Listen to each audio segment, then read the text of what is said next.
Assalamualaikum warahmatullahi taala wabarakatuh. Alhamdulillah nahmadu subhanahu wa ta'ala ala asma'il husna wa sifatil ulia. Salatan wa salaman ala ibadihi istafa sallallahu alaihi wasallam alaihim ajma'in. Fafahamna Sulaiman kullam atayna hukma wa ilma. وسخرنا مع داود الجبال يسبحن وطرقنا فاعلين يا حي يا قيوم يا رب موسى وهارون يا رب إبراهيم يا رب محمد صلى الله عليه أجمعين اللهم ارزقنا فهما وحكمة والعقل خذ برحمتك يا أرحم الراحمين اللهم افتح علينا فتوح العارفين ارزقنا فهم النبيين والعلماء العاملين حفظ المرسلين وإمام المتقين برحمتك يا أرحم الراحمين. Alhamdulillah, syukur kita kepada Allah Subhanahu wa taala kerana pada pagi ini kita ketemukan lagi dan dipanjang lagi umur Allah dan ibadah dalam taat kepada Allah. Alhamdulillah bi ni'matihi tatimmu shalihat. Pada pagi ini kita sambung lagi itu di dalam adab bersahabat dengan Allah Azza wa Jalla, itu 14 perkara, iaitu kita sambung pada itu yang ketiga. Qala musannif rahimahullahu ta'ala wa nafa'ana bi'ulumihi wa 'ulumina fid darain ya rabbal alamin. Ketiga daripada 14, iaitu adab bersahabat dengan Allah Azza wa Jalla, iaitu mengekalkan akan dirimu daripada berkata-kata akan yang tidak memberi faedah kepada agamamu. Kerana sabda Nabi sallallahu alaihi wasallam, "Alaika bituri sumti fa innahu matridatun lisyaitan." Artinya, lazim olehmu dengan melanjutkan diam, kerana bahawasanya diam itu menolak bagi syaitan. Jadi hadis ni adalah diriwayatkan oleh Imam Ibn Asakir wa dha'fu lil hadis, walaupun hadis ni ada lemah sedikit hadis ni, tapi fadhil amal, dia ada pengajaran amal di situ. Dan kerana walaupun hadis ni lemah, tapi ada hadis-hadis yang lain lagi yang menguatkan hadis ini. Itu antara disebut oleh para ulama dalam berkaitan dengan hadis Nabi sallallahu alaihi wasallam. Jadi yang ketiga daripada 14, iaitu adab kita bersahabat dengan Allah Subhanahu wa taala, iaitu kita disuruh banyak diam daripada berkata yang tidak memfaedah. Adapun kita bercakap perkara yang memberi faedah, itu je masalah. Perkara yang menyukai saudara kita tak jadi masalah, kerana ia semakin maslahat dan membaikkan hubungan silaturahim, maka itu dibolehkan. Maka bila membaikkan silaturahim, itu adalah perkara yang disukai oleh Rasulullah SAW, dan dia menambahkan umur seseorang. Itu antara bila kita berhubung dengan silaturahim, itu perkara yang kita menyukai saudara kita dengan ucapan lidah kita, maka itu adalah harus, maka itu tidak menjadi masalah. Kerana perkara itu menyukai saudara itu menguatkan lagi hubungan silaturahim. Maka orang yang menghubungkan silaturahim ini, Rasulullah SAW menyatakan itu setengah daripada tanda umur dia panjang. Umur panjang ni, iaitu kata para ulama, antaranya perkara yang dapat menolak takdir Allah. Jadi takdir ada dua, takdir mubram dan takdir muallaq. Takdir mubram ni dia tidak akan berubah dah, itu perbahasan panjang. Tapi takdir muallaq ini dia boleh berubah dengan muallaq. Muallaq ni ta'liq. Ta'liq dia bergantung kepada seseorang itu berdoa. Nabi SAW menyatakan tidak menolak sesuatu takdir Allah itu melainkan dengan doa. Dan tidak ada yang menghubungkan silaturahim itu melainkan panjang umurnya. Jadi umur dia kadang-kadang di lauh mahfuz 50 misal kata. 50 tahun. Di lauh mahfuz lepas 50 tahun qailu inna lillah. Itu baru di lauh mahfuz dalam pengetahuan malaikat. Tetapi dalam pengetahuan ilmu Allah Azza wa Jalla belum tentu lagi 60. Sebab apa? Sebab antaranya menghubungkan silaturahim. Maka antara menghubungkan silaturahim ini, dia berkata dengan kata-kata yang baik.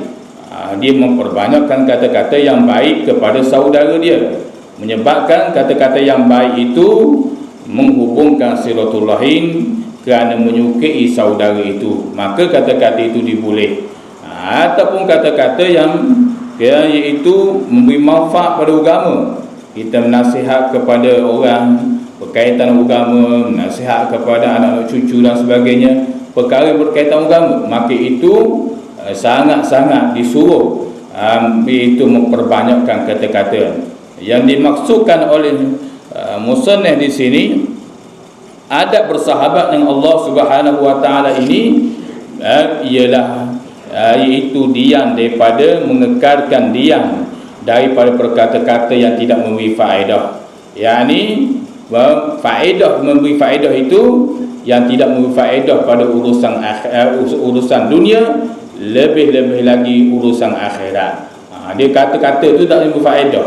Kalau sekurangnya kalau dia memberi kata-kata yang beri faedah kepada urusan dunia itu, alhamdulillah dah, selagi tidak bercanggah dengan syarat lah.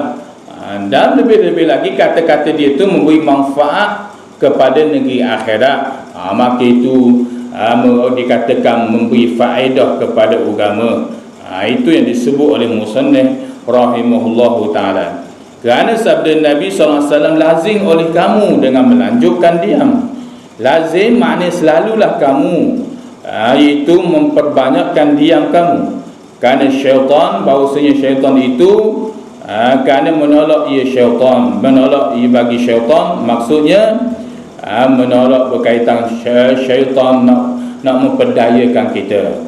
Orang yang banyak suka bercakap yang tidak memberi faedah, itu adalah orang-orang yang telah diperdayakan oleh syaitan. Lebih-lebih lagi kata-kata yang membawa murka Allah, dosa Allah, maka itu sangat disukai oleh syaitan. Itu yang disebut oleh itu Rasulullah sallallahu alaihi wasallam. Keempat daripada 14 perkara, dari itu adab bersahabat dengan Allah Azza wa Jalla, sentiasa menundukkan, iaitu sentiasa iaitu mendiamkan akan segala anggota daripada yang sia-sia. Kerana diam engkau itu melazimkan akan khusyuk hati dan khada' dan hadir hati kepada Allah Subhanahu wa taala. Yakni apa maksud sentiasa dia mendiamkan, yakni sentiasa dia menjagakan anggota badan dia ni daripada buat perkara-perkara yang sia-sia. Sebab itulah Imam Al-Ghazali rahimahullahu taala dalam dia menggariskan berkaitan rezeki Allah Azza wa Jalla, dia menyatakan yang keempat, yang ketiga ialah umur seseorang. Umur. Yang pertama disebut rezeki, iaitu seseorang itu dapat melaksanakan ibadah kepada Allah. Yang kedua ialah seseorang itu dapat menunaikan janji-janji Allah. Allah janji dia dapat menunai. Yang ketiga antara disebut oleh Imam Al-Ghazali rahimahullahu ta'ala, rezeki Allah kepada seseorang yang banyak manusia tidak mengetahuinya, melainkan orang-orang yang nak menuju Allah, dia akan mengetahui tubuh badan dia. Tubuh badan dia itu adalah rezeki daripada Allah. Maka kata Imam Al-Ghazali rahimahullahu ta'ala, maka hendaklah dia menjadikan tubuh badan dia itu mengabdikan diri pada Allah, yakni tidak membuat perkara-perkara yang sia-sia, yang melalaikan diri daripada Allah Subhanahu wa taala. Dan dia melazimkan dia itu melazim akan khusyuk, supaya hati dia khusyuk dengan Allah. Hati dia ni dapat panggil itu taqrub ila Allah, supaya hati dia ni semakin dekat dengan Allah. Dan khada' ni maknanya rendah diri, supaya hati dia ni rendah diri dengan Allah. Macam mana rendah diri dengan Allah? Hati dia ni sentiasa disebut oleh Abu Lail rahimahullahu ta'ala, sentiasa di mana saja apa-apa kurnia yang Allah kurniakan kepada dia, maka hati dia ni sentiasa khadha' dengan Allah, rendah diri dengan Allah ni, sentiasa rasa, ya Allah, banyak kekurangan aku, ya Allah, jauhnya aku denganmu. Maka dia sentiasa kata begitu dalam hati dia, khadha', rendah diri dengan Allah, ngaku di hadapan Allah, hina di hadapan Allah. Itu antaranya. Maksudnya dia kata, ya Allah, kurangnya aku ibadah. Dia bertambah ibadah lah, bukan ya Allah, kurangnya aku ibadah. Lalu dia tak buat pun ibadah, tak cara pun ibadah. Ya Allah, kurangnya aku berzikir padamu, ya Allah. Lepas tu tak berzikir pun pada Allah. Maksud dia mengadu khadha', rendah diri dengan Allah ni, dia mengadu, ya Allah, kurangnya aku berzikir padamu, ya Allah. Maka dia memperbanyaklah zikir, dia memperbaikilah hubungan dia dengan Allah. Itu yang dimaksudkan yang sebenar khadha' dengan Allah dan hadir hati kepada Allah. Mana hadir hati ni, hati sentiasa hidup dengan Allah. Itu antara adab bersahabat dengan Allah. Hati dia ni sentiasa hadir kepada Allah Subhanahu wa ta'ala. Itu antaranya.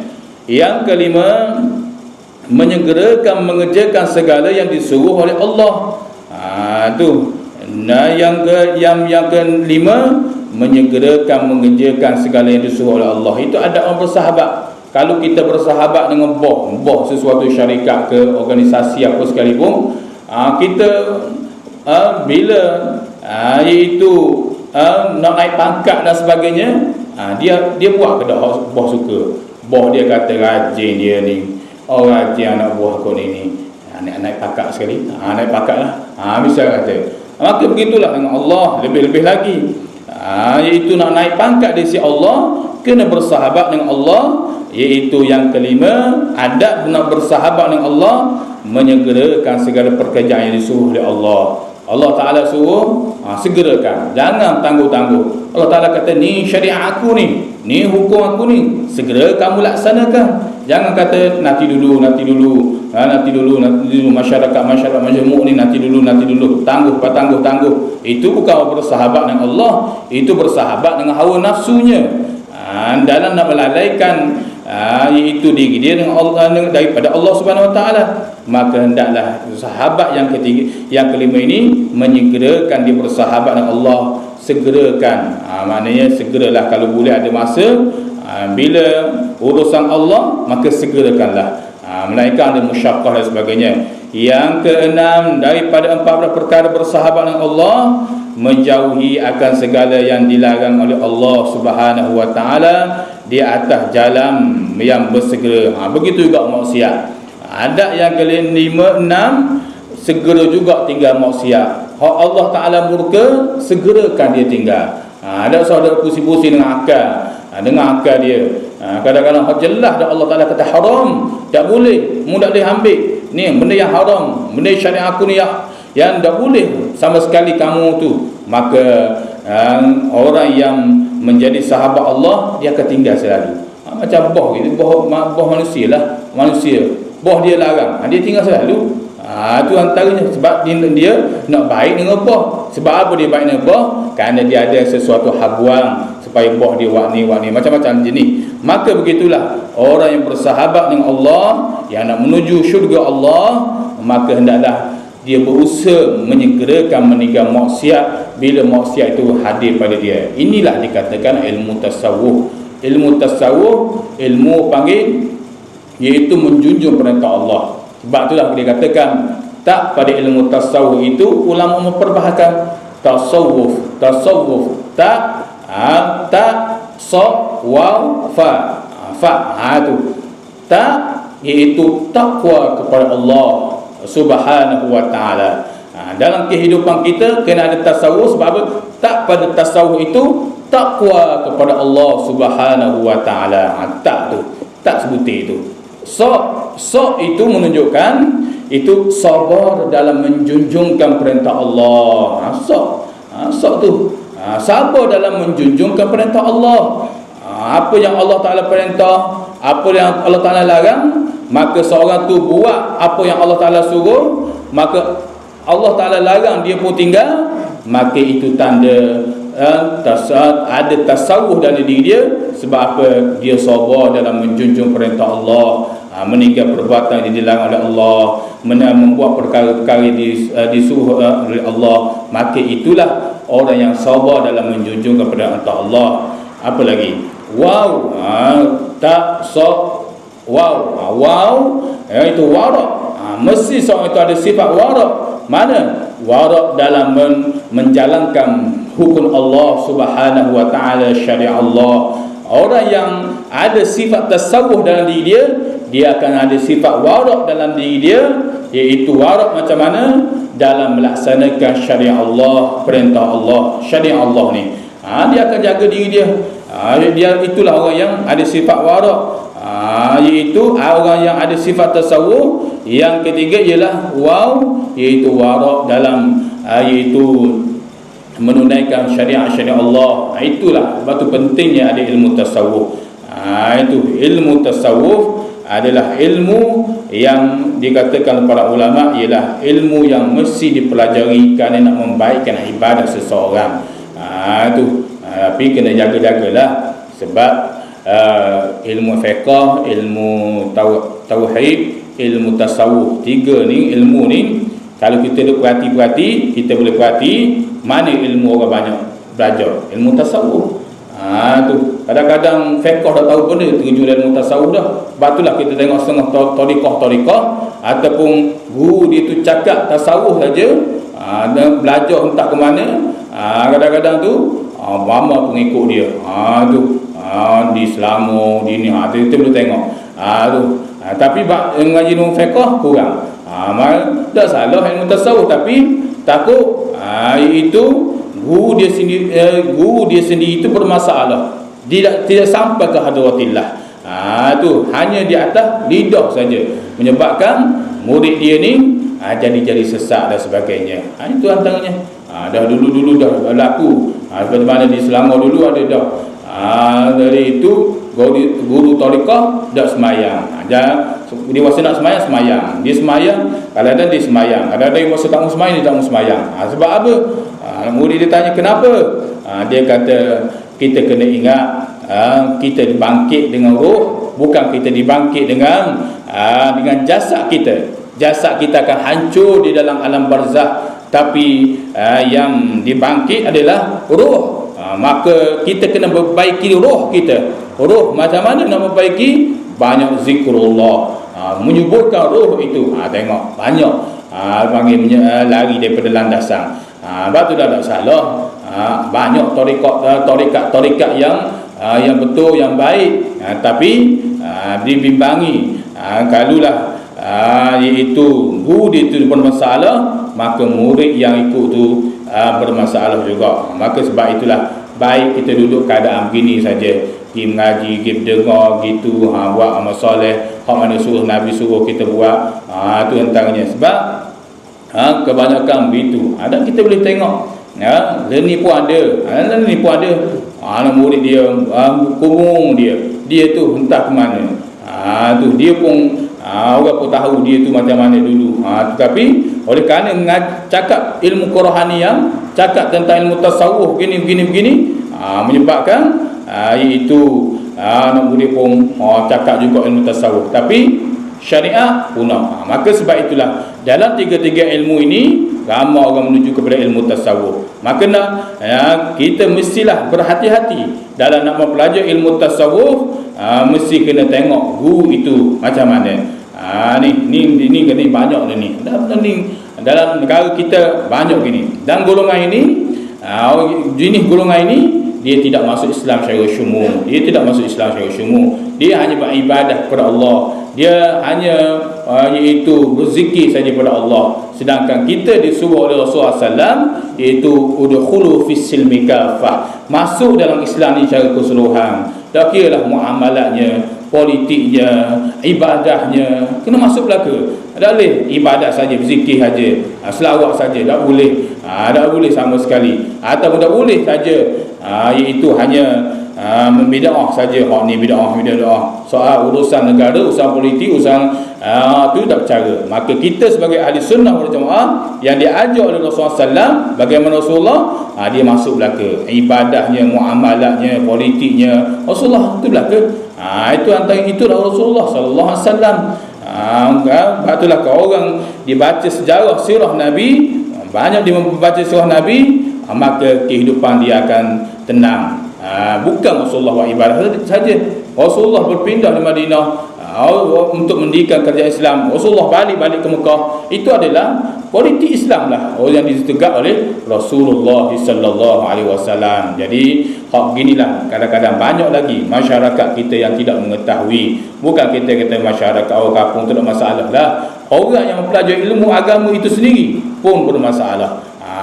Dia buat select kepada ilmu tasawuf, ilmu kerohani lah, ilmu ginilah, tapi keadaan dia bermasalah. Jadi sebab itulah iaitu tasawuf waw itu ialah menunjukkan warak dalam kita melaksanakan syariat Allah. Apalagi fa ialah itu faqih. Daripada faqih maksudnya kita mestilah fana, menjadi seorang faqih yang betul-betul fana. Mana iaitu fana, iaitu melaksanakan, iaitu fana akan diri kita, sentiasa berhajat kepada Allah Subhanahu wa taala. Itu panggil fa pada tasawuf. Ta sa wa fa.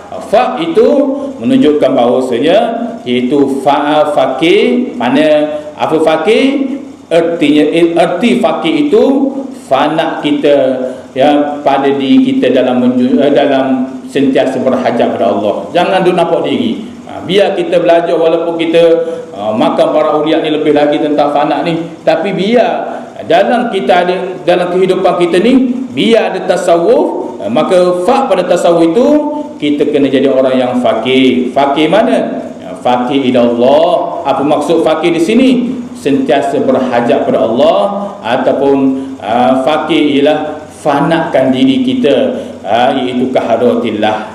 Tu tak nampak diri. Maksudnya apa-apa yang Allah Ta'ala kurniakan kepada kita, kelebihan yang Allah kurniakan kepada kita, jangan duk nampak diri kita. Jangan duk nampak aku cerdik, aku pandai, aku banyak ilmu, aku bijak, aku ni, aku kaya, aku comel, aku handsome, macam-macam. Jangan duk nampak begitu. Nampak dah hakikatnya itulah anugerah Allah.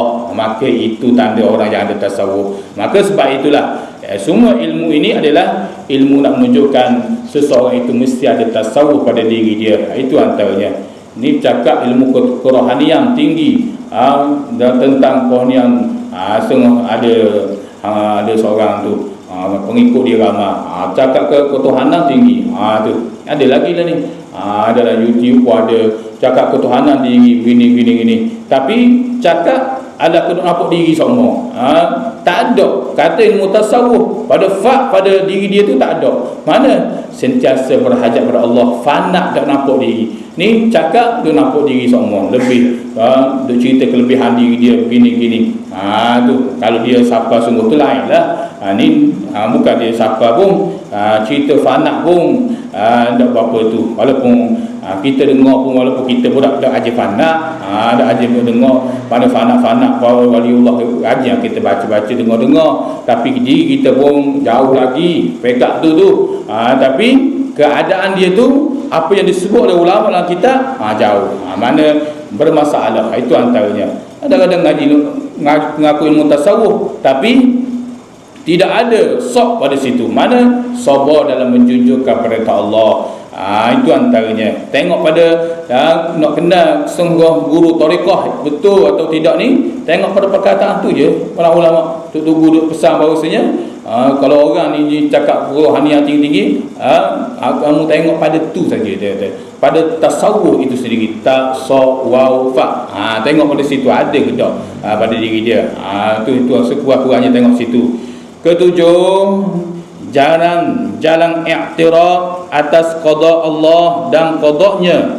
Yakni apabila lihat suatu perbuatan, jangan engkau menyangka, iaitu mana sangka, dan jangan engkau tegur dengan hatimu, dan dan hanya sungguhnya serah semuanya perbuatan itu kepada Allah, melainkan jika perbuatan itu menyalahi akan syarak, maka jika ada manfaat pada mungkar itu, maka engkau tegur dengan lidah jua, dan jika tiada memberi manfaat, maka iaitu diam daripada menegur, itu yang lebih baik daripadanya. Jadi adab yang ketujuh, iaitu dalam kita bersahabat dengan Allah Subhanahu wa taala, iaitu yang itu jalan i'tiraf, maksudnya jangan bangkang dengan takdir Allah dan qadanya. Takdir Allah, hak Tuhan, iaitu hak Tuhan dah tentu dah, itu takdir. Mana bahasa mereka takdir apa maksud? Hak Tuhan dah tentu dah, Tuhan takdir dah gini, ya mau jadi gini, hak ni gini, tu. Dan qadanya, qada ni hak panggil hak Tuhan, hak Allah Taala selesai dah, iaitu Allah Taala selesai dah buat. Itu ketentuan Allah, Allah Taala selesai dah buat. Allah Taala kata dia ni begini, jodoh dia dengan orang ni, iaitu apa lagi, rezeki dia gini, itu apa lagi, dia diuji dengan sakit gini. Semua itu takdir dan qada Allah. Semua itu jangan i'tiraf, maksudnya jangan bangkang. Jangan bangkang. Memanglah kita manusia ni tak lari daripada sifat kadang-kadang itu mari i'tiraf. Perasaan biasalah kita nak menuju Allah tu, mu'allal ibadah, biar nak mencacatkan hubungan kita dengan Allah tak lari. Tapi yang silapnya berpanjangan menyalah takdir Allah. Sebab mu lah jadi gini, sebab gini lah mu lah jadi gini. Tu ataupun sebab ayah mati, sebab mu lah jadi gini, mu lah buat ayah jadi gini. Kalau dak sebab mu dak jadi gini. Tu betul lah, sebab musabab ada situ, tapi hakikatnya takdir itu Allah. Sebab kematian itu adalah musabab saja. Allah Taala jadi sebab musabab saja, dan sebab ni. Maka orang yang tidak bersahabat dengan Allah, maka dia akan sentiasa i'tiraf dengan qada Allah, takdir Allah. Ginilah begini dah. Siapa kena molek tu, siapa balas apa, tu apa nak tegur apa, sebab ayah mati, sebab mu lah dulu, mu lah jadi mu bagi ni, ada jadi begitu. Na'udzubillah. Atau banyak lagi lah, sentiasa menyalahi takdir Allah. Itu antara orang yang bukan orang bersahabat dengan Allah. Kerana adab bersahabat dengan Allah, ialah dia menerima dengan takdir Allah, walaupun hati dia jatuh sekejap, tapi dia balik semula takdir Allah. Walaupun dia mari Allah sebab dia jadi gini, maka dia balik semula pada takdir Allah. Tapi jangan zahir. Kata Imam Al-Ghazali, jangan sesekali kamu zahir kepada orang kepada orang. Kalau zahir sekali, dua, tiga kali itu tak ada masalah lagi. Kalau banyak-banyak kali dengan sifat amarah kamu menyalahi takdir Allah, itu kata Imam Ghazali, itu sebenarnya menunjuk kebodohan yang sedang berada dalam hati kamu. Mana? Iaitu menyalahi takdir Allah berpanjangan. Ataupun dia marah pula, sebabmu lah jadi gini, sebabmu jadi gini. Siapa masa muka jadi. Jadi masa muka. Maka itu sebenarnya bukan kesilapan orang yang menjadi asbab musabab takdir itu berlaku, tetapi sebenarnya itu menunjukkan kebodohan yang ada dalam hati seseorang yang berkata sebab mulah gini. Itu menunjuk kebodohan sebenar yang wujud dalam hati dia. Kata Imam Al-Ghazali rahimahullahu ta'ala, ini bahaya. Kadang-kadang dia tidak suka, dia kata bahasa molek dah, dia marah berkaitan dengan takdir Allah gini, dia bahasa comel dah. Tapi itu menunjukkan kebodohan sebenar yang ada pada diri dia. Na'udzubillah min zalik. Dia ni apabila engkau lihat suatu, ini tafsir musannaf, yang engkau lihat sesuatu perbuatan, jangan engkau sangka. Maknanya kalau mari nak menyalahi takdir Allah, kadang-kadang dan kita manusia lemah ni tak lari, maka cepat-cepat istighfar kepada Allah. Astaghfirullahalazim, cepat takdir kepada Allah, mana istighfar kepada Allah, supaya Allah boleh bersahabat semula dengan kamu, kata Imam Ghazali, dan dinakal dalam kitab Syekh Muhammad Al-Albani. Dan jangan engkau tegur dengan hatimu. Jangan duk kata dalam hati, maksudnya duk hati duk menyalahi takdir Allah, qada Allah gini. Dan hanya sungguhnya serah semua perbuatan itu pada Allah. Dan semuanya hakikatnya apa yang Allah Ta'ala takdir, apa Allah Ta'ala tentu ni serah pada Allah. Serah pada Allah. Sebab di sebalik takdir Allah itu, Allah Ta'ala tidak sia-sia. Orang panggil takdir Allah ni, qada Allah ni, kata ulama Imam Abu Yazid Al-Bustan, iaitu takdir Allah ni adalah sawa, itu sesuatu yang zulma, sesuatu yang dalam gelap. Mana orang tahu takdir Allah? Ada orang tahu dia takdir dia nak mati bila, ditakdirkan jadi gini ni, ada ke dia tahu? Dia tak tahu. Setelah dia berlaku tu, dia baru tahu. Maka walaupun dia sudah tahu, dia duduk dalam takdir Allah gini, tapi dia tak tahu lagi, kata Abu Yazid, macam mana sebenarnya, apa takdir Allah, Allah Ta'ala nak buat apa sebenarnya pada dia. Mungkin kebaikan lagi di dunia ataupun di akhirat. Sebab itulah dia katakan takdir Allah ini dalam gelap. Takdir Allah dalam gelap. Walaupun manusia sudah duduk dalam takdir Allah, dia tentu, misalnya dia panggil takdir Allah, dia dijodoh dengan orang ni, misalnya kata, ataupun ditakdirkan dia kerja begini, dia kerja begini, maka itu adalah takdir daripada Allah yang telah Allah Ta'ala tetap pada dia.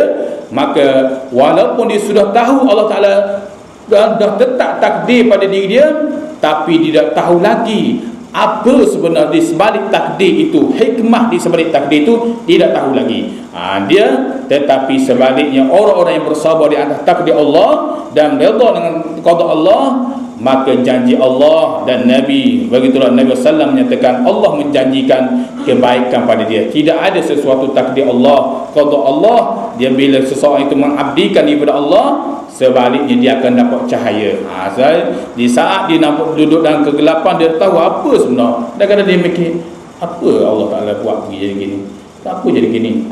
Tu antaranya. Kalau kita tengok dunia sekarang lah, kalau kita perhati dunia sekarang, apalah Allah Ta'ala buat begini. Kita tak berhati apa, iaitu apa sebenarnya hikmah Allah Ta'ala nak buat. Tu ada main dengan Yahudi, Amerika menang pula sekarang, terang misalnya kata, apa sebenarnya. Tu kadang kita boleh lihat pula Amerika perintah supaya pemimpin Hamas supaya lari daripada kota, pergi, dilarilah di Iran dan sebagainya.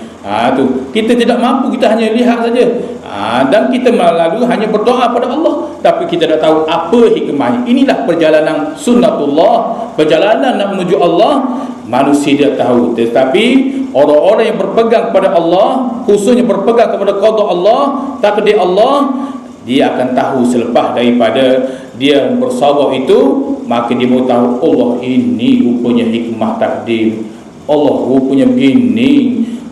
Habislah hati aku puasa tak melalu jalan ni, rupanya jadi begini. Dia akan tahu kadang-kadang. Sebab bila selepas dia bersabar. Ada pun orang yang tidak bersabar, dia akan menyesal dengan perbuatan yang dia menyalahi takdir Allah Subhanahu Wa Taala. Itu antaranya. Sebab itulah semua perbuatan itu kita serah pada Allah. Melainkan jikalau perbuatan itu menyalahi akan syarak, perbuatan itu menyalahkan syarak, maka jika ada manfaat pada menegur itu, maka engkau tegurlah dengan lidah. Jadi kalau perkara itu menyalahi syarak, jangan pula itu takdir Allah, biarlah.